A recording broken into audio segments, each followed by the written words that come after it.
YouTube, back with another one. This video will do something a little bit different.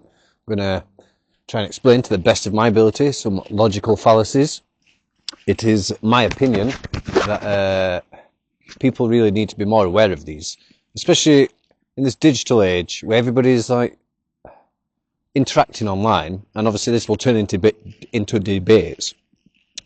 So many people don't understand logical fallacies, and by all means, I'm not an expert. I'm always still trying to refine my understanding as well.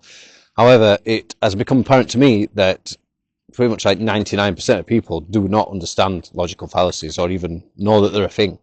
People talk about logic as though that doesn't make sense to me, so that's not logical, but that's not how logic works.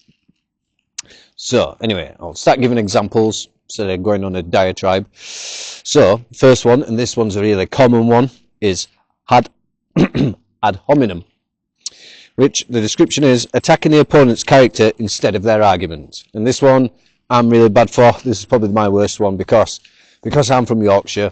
We often insult people. Like, there's always an insult at the end of a comment. You know, you'd be like, "I'll put it all there, you daft bastard," or "Come over here, you prick," or you know, why didn't you open your eyes, you twat?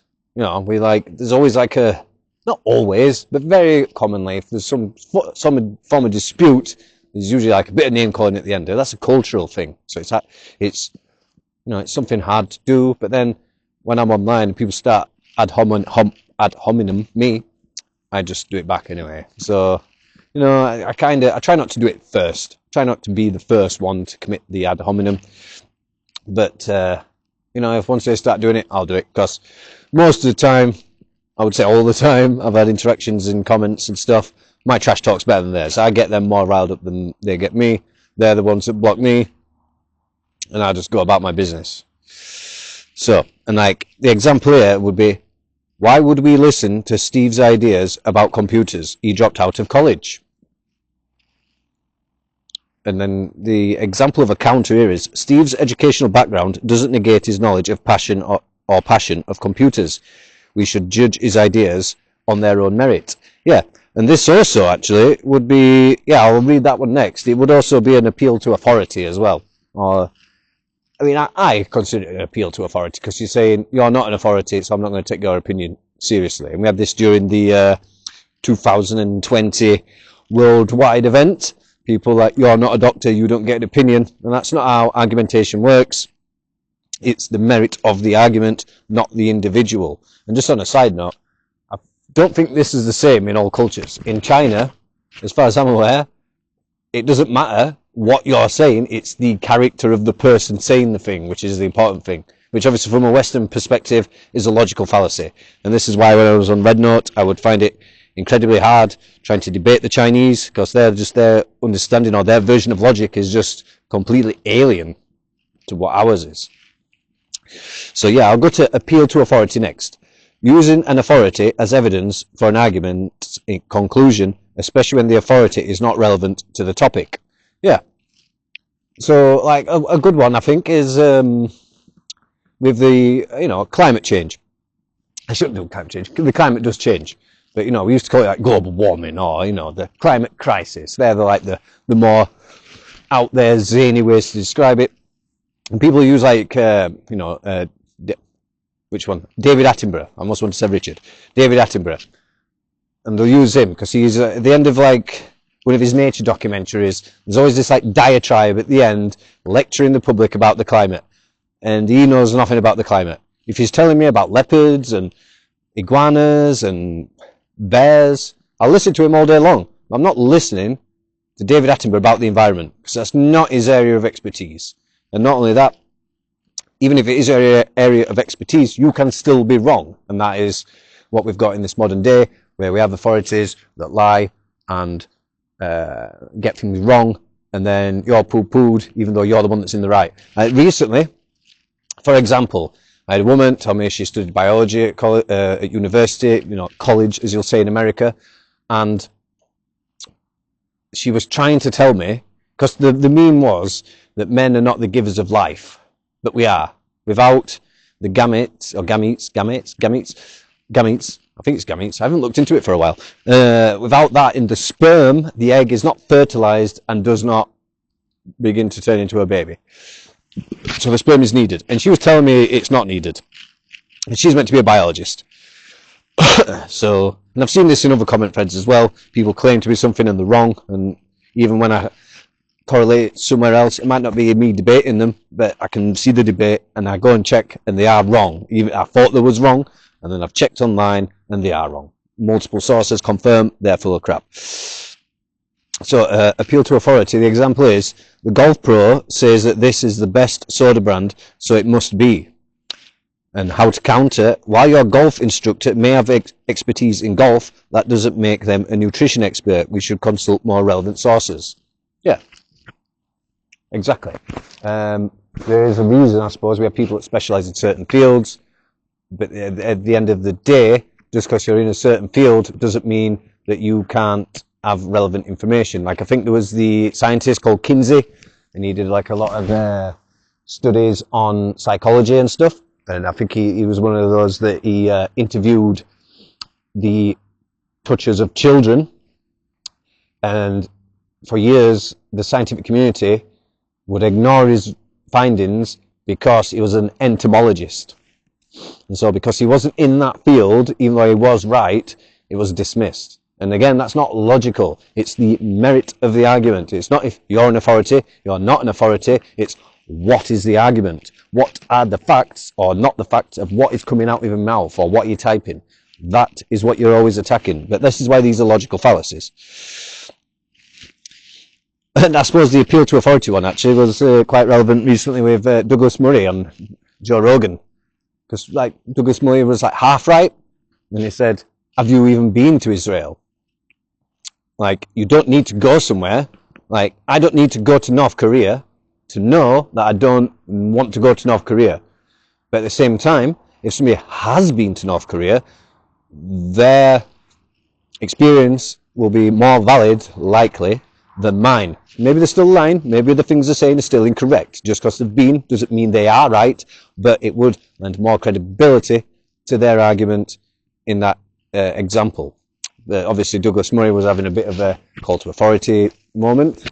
I do agree with him to some degree that you should go somewhere if you're going to talk about it at length, like that Dave Smith does. He talks constantly about Israel and he's never been. You know, my channel is called Adam the Afam. I haven't been to the Philippines, so I'm not like relentlessly talking about it. I've referenced it. Well, I've never made a video on it. I'm not making it my old channel. Not yet, anyway. Maybe when I go to the Philippines, this will become more a travel vlog. But at the minute, it's more about the life in Britain and politics, things like that. But no, everything in time. So, straw man. This is a very common one as well. Misrepresenting or exaggerating an opponent's position to make it easier to attack.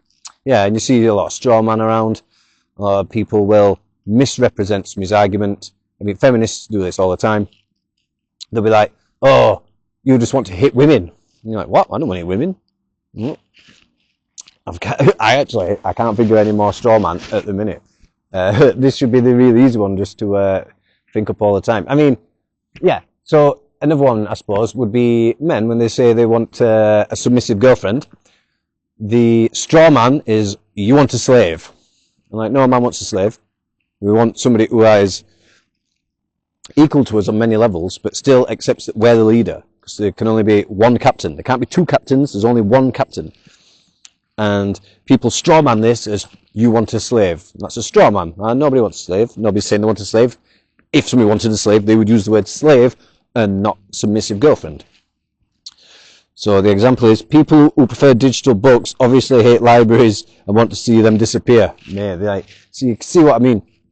People straw man all the time. People, and I think it's because we have this thing in society now where like optics is more important than logic.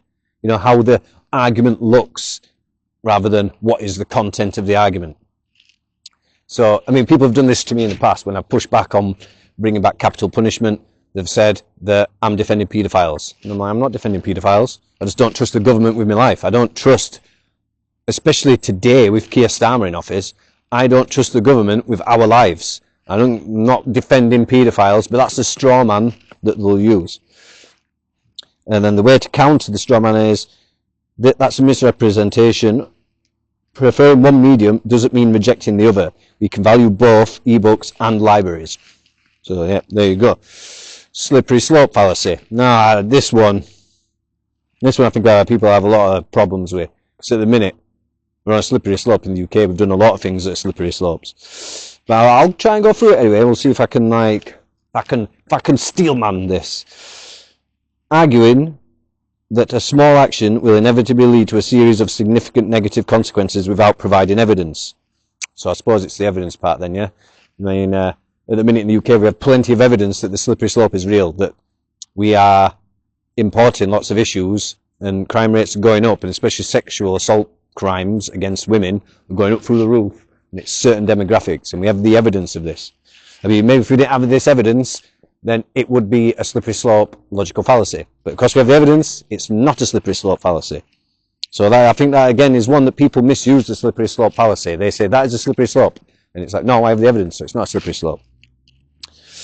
If we start allowing people to work from home 2 days a week, before we know it, they'll want to work from home all the time.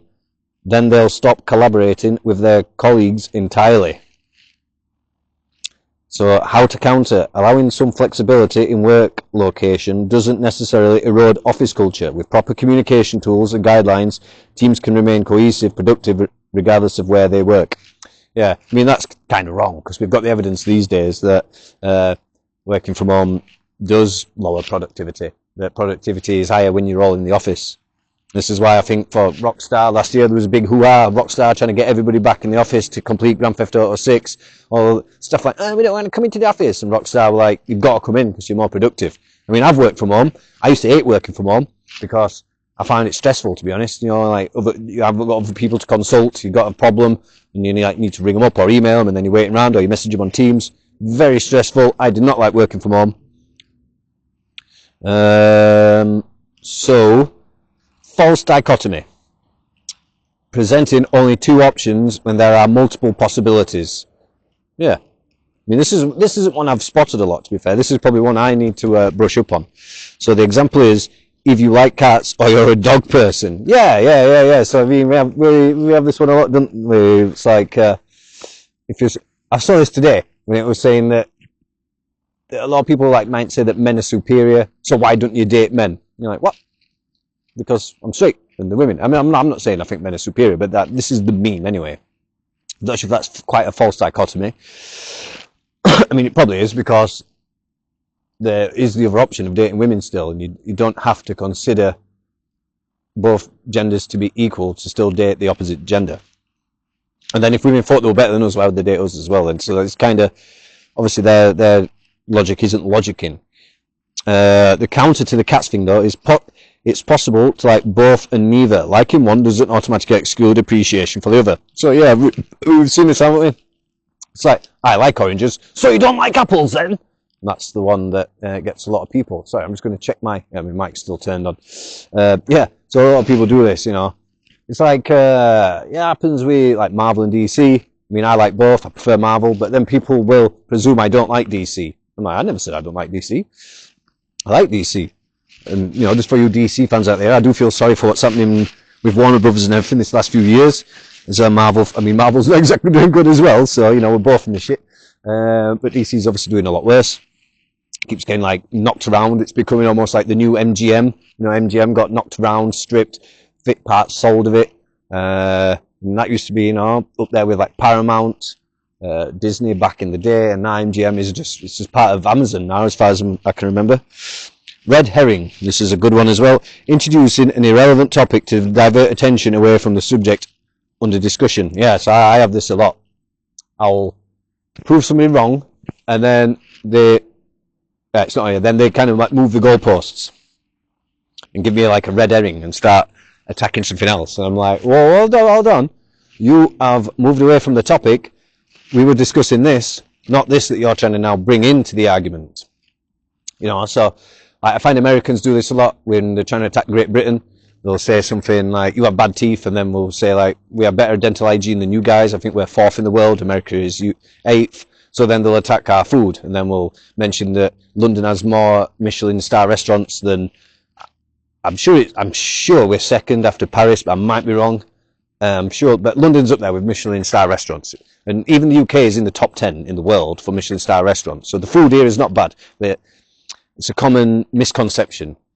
And then they will then give you another red herring, and they'll just keep red herring you because you keep proving them wrong. Because obviously I know more about this country than they do. Prats, to be honest, a lot of Americans don't even know about their own history. I've dismantled a lot of Americans about their own history. Yeah, so red herring. When asked about the quality of a smartphone camera, someone starts discussing how heavy it feels. That's not exactly a great example, I don't think. Weight is a separate issue. Let's discuss the camera's quality. Yeah. I mean, you see that a lot on the dating shows, you know, like whatever.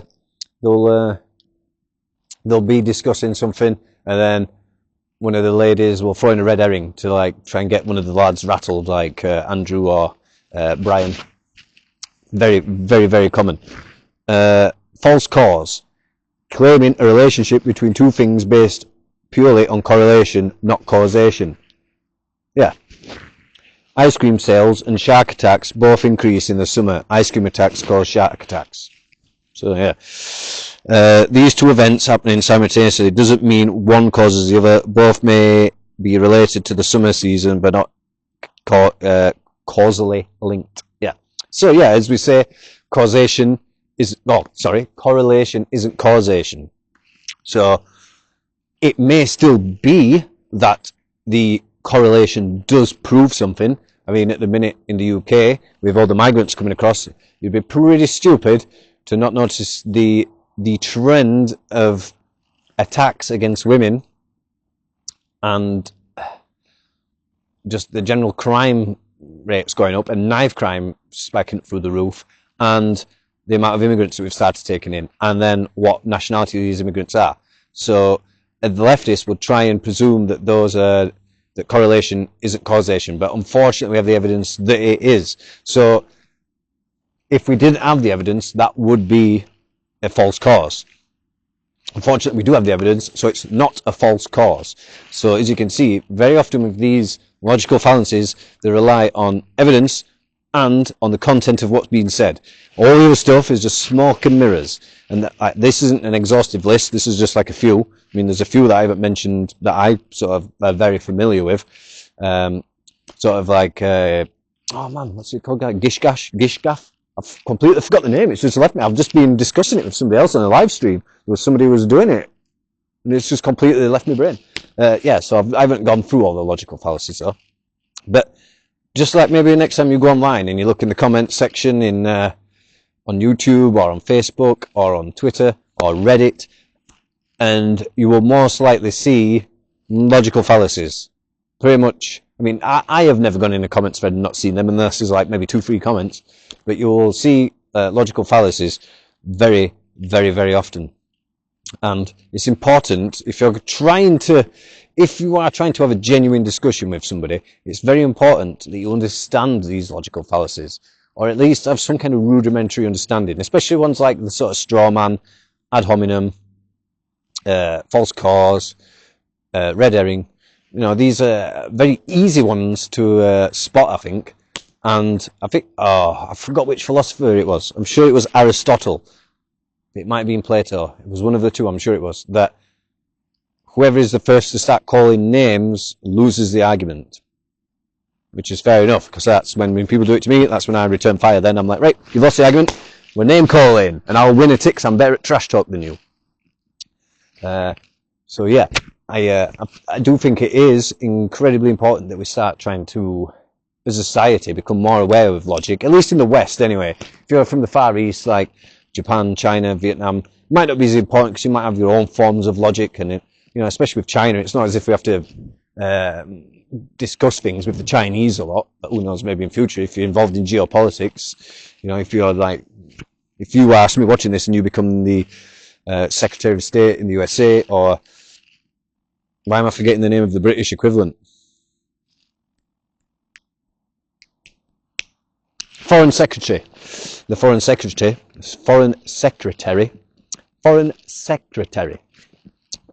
It would be important maybe to understand how they view logic, even if you're not going to debate them. You might still have to understand their version of logic and understand that ours is different. But especially If you want to feel like you have won the argument, you should be able to spot their logical fallacies, point them out, explain to them why they're a logical fallacy, and end it. And I know it's not always like this when it's person to person. In the House of Commons, well, just Houses of Parliament, I suppose, we include the Lords as well. You'll see them insulting each other a lot all the time and making like silly statements. And this is like the optics thing again. You know, it's like kind of like back in the day when David Cameron was found to be, he'd like had sex with a pig at college or something for a dare, and everybody was using that. And that's like an optics thing. You know what I mean? It's cringe, obviously. It's very embarrassing, but it doesn't do anything with his arguments or what he was doing at the time. And I'm not a fan of David Cameron. I like very much dislike the man. But I did find the old pig thing just like, well, it's like maybe it's just how my mind works. But I was like, it's illogically irrelevant. It's logically irrelevant. It's an optics thing. It's this emotion thing again, where people are more concerned with how something looks rather than what is being discussed. And I saw this recently on a debate Asmongold was reacting to. Andrew Wilson was discussing with somebody, and this woman mentions his wife and that she's got kids to other men before Andrew met her, and Andrew gets really upset, starts calling her a bitch, and Asmongold said that he lost the debate because he got mad. I would disagree. I would say that the arguments he still presented in amongst that event where he got mad, he still won the debate. But that's maybe just how my mind works. I don't care about the emotional, like, sort of the surrounding, how the argument looks. Oh, he looked mad, so he lost. I kind of think that's very immature. That's something like what you do at school. It's like, oh, you're mad. You know what I mean? It's very immature. It's not how you would judge an argument. It's not how you would mark something. You know, if two speedboats were racing towards something and one was like ugly, like, you know, it's like smoking and like bobbing around, and the other one's like straight, but the ugly one wins the race, you wouldn't say, well, that one looked nicer. You know what I mean? So that one wins because it looks nicer. That's essentially the sort of like what we're getting to the crux of when you're trying to say that people getting upset lose the argument. You know, you shouldn't really be getting upset, but at the same time, it depends around what you've been saying before and after you got upset. You know, maybe if you got upset and then calmed back down and went back to attacking it. I don't know, because Asmongold stopped watching the clip, and then I've been to go find it since. But for me, I very, very much dislike this optics thing. It's a very, I want to say it's a very Machiavellian thing. I love Machiavelli, the political philosopher, but Machiavelli would very much argue that it depends how you appear to other people rather than what you are actually doing. And although I love Machiavelli, I dislike this concept of having to appear to be something that you aren't, when in actual fact the facts are different from what you are appearing to be. But I kind of feel like I'm repeating myself now. So I'll leave this video for here anyway. If you want to see another video on logical fallacies and me try and run through some more and explain them the best I can, because I'm still learning as well. It helps me refine my tools, you know, telling you guys about logical fallacies. And there's probably some that I've never really delved into that much. Like the sort of red herring one. I've never really like devoted much time to understanding the red herring fallacy. So it's probably one I'll have to like look at a bit more as well. But yeah, I'm going to leave this one here. If you want to see more videos like this, let me know, and I'll see you in the next one. Toodaloo.